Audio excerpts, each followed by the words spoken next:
We should consume 5 to 6 grams of salt a day, but a lot of the salt hides in prepared foods, so it's hard to measure our intake. One of the best ways to control our daily salt intake is to control our portion sizes of different foods. A lot of people don't know what the correct portion is for what they should be taking in.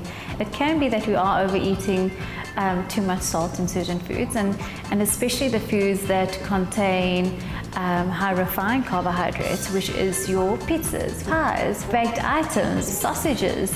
And we know that those things are all yummy, but at the end of the day, your salt is going to be over the roof. And we need to try and limit those foods and say, well, rather say, let's try and include more whole grains and high fiber foods, which will lower the salt content of our meal. We eat with our eyes, and over the years, portion sizes packaged in shops and the amount of food we're served in restaurants has increased. So we've lost sight of what the right portion size looks like on our plate. And we've forgotten to check the portion size against the serving size.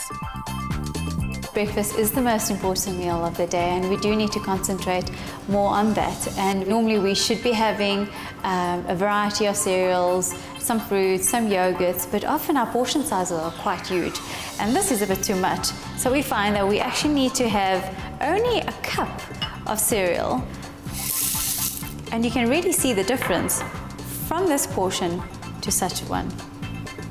But with our cereal, we can either have milk or yogurt. This is a 175 ml, which is a bit too much, so I would suggest having only 125 ml with that cereal of only a half a cup. The ideal plate consists of half vegetables, a quarter protein and a quarter starch.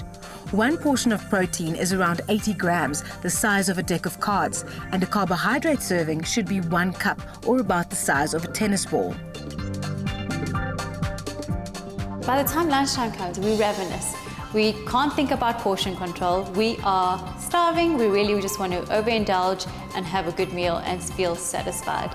Often we find that we'll go for a meal like this, and you can see by this meal that we find that chips is fried, not ideal, quarter of the plate is a bit of salad, and if you compare this to a size or portion of a chicken, pretty much more or less the same.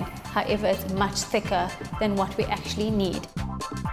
Another good example is 2 samis.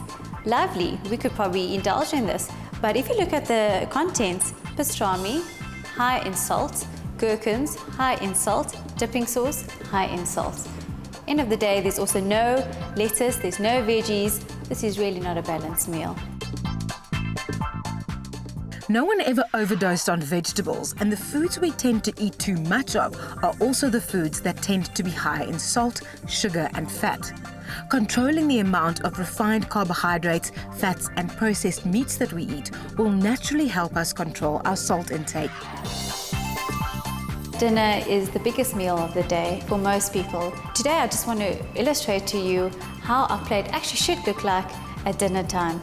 Half our plate should be salad or veg, quarter starch and quarter protein. This is what we're actually trying to achieve. A lot of the times it's not possible, but we're actually consuming so much more in terms of protein, carbs and less veggies. Not ideal. So if you just compare a single portion of meat compared to this chicken, double the quantity. Not ideal. If you look at the other meal which we have illustrated here is much more potatoes than we actually require, very little protein, also very little vegetables. Also not to forget the gravy sauce, which is high in salt. And these are obviously 2 meals that we should try and avoid best as possible and try and have more of an ideal meal like this. It does take 20 minutes for us to realize that we actually are full. And once we've gotten to that point, we've eaten quite a lot then, maybe a bit more than what we should be eating. If you're still hungry, always dish up more on veg. Drink something, drink water. Thereafter, you could go for seconds again.